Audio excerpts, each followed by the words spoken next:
తప్పకుండా రాబోయే రోజులలో చట్ట ప్రకారం నడుచుకుంటాను.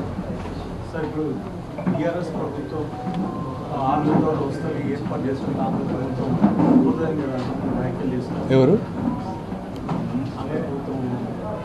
కాంగ్రెస్ పార్టీ జాగ్రత్తగా ఉండాలి, బొటాబొటీ మెజారిటీ వచ్చిందని చెప్పాను నేను.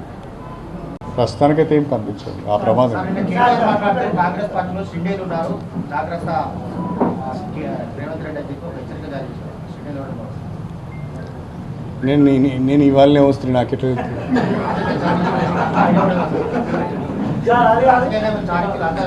దయాకర్ రావు మీ పొలిటికల్ ఫ్రెండ్, ఆయన ఏమంటున్నారంటే ఎన్టీ రామారావు కూడా గడియపు చేయాలికి ఎమ్మెల్యే టికెట్ ఇవ్వడం ఇష్టం లేదు, ఇవ్వడం ఇష్టం లేదు, నేనే బదిలాడి అంటున్నాను. ఆయన గురించి తక్కువ మాట్లాడడం మంచిది. ఇక సిగ్గు ఎగ్గు లేనుడు ఏదైనా మాట్లాడతాడు.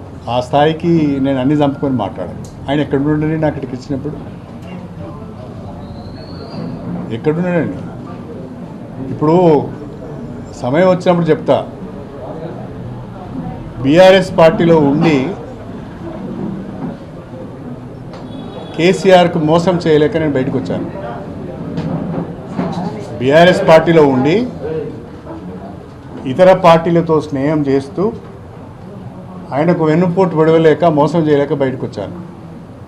బీఆర్ఎస్ పార్టీలో ఉన్నారు షిండేలు. ఇంకా మళ్ళీ ఎవరెవరితో మాట్లాడుతున్నారో కూడా నాకు తెలుసు. సమయం వచ్చేప్పుడు నేనే మాట్లాడతా. ఎవరెవరితో మాట్లాడుతున్నారు, ఎవరెవరు ఎన్ని రకాలుగా ప్రాధాయపడుతున్నారు, మీ దండం పెడతా ఆ కేసుల నుంచి అనేది తప్పించండి, మీ పార్టీలోకి వస్తా అని ఎవరు అడుగుతున్నారు? ఇవన్నీ తర్వాత వస్తాయి కదా, ఎందుకు తొందర?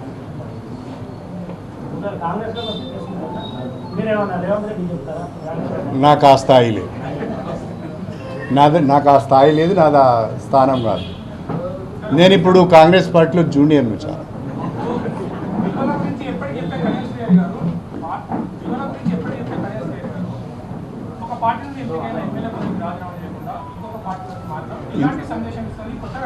లే ఇప్పుడు మీరు అడిగిన ప్రశ్న వేరే మిత్రులు కూడా అడిగారు. నేను చట్ట ప్రకారం నడుచుకుంటా అని చెప్పాను. రెండోది కూడా ఒకటి, ఈ మాట అడిగే అర్హత మాత్రం బీఆర్ఎస్కి లేదు.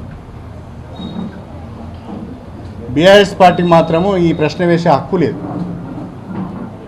ఈ సంస్కృతిని తీసుకొచ్చింది బీఆర్ఎస్ఏ కదా. 2014 నుంచి 18 మధ్యన, 2018 నుంచి 2023 మధ్యన ఎన్ని పార్టీలకు సంబంధించిన ఎంతమంది ఎమ్మెల్యేలు మనం చేర్చుకున్నాం. ఇంకా విచిత్రమైన విషయం ఏంటంటే వేరే పార్టీ వాడిని తీసుకొచ్చి మన క్యాబినెట్లో మంత్రులు చేసుకున్నాం. అప్పుడు చేసినాం, ఇప్పుడు చేసినాం. ఇక నీకేమి నైతికత ఉంది నన్ను అడిగేది? కానీ నేను మాత్రం చెప్తున్నా, చట్టము స్టడీ చేస్తాను.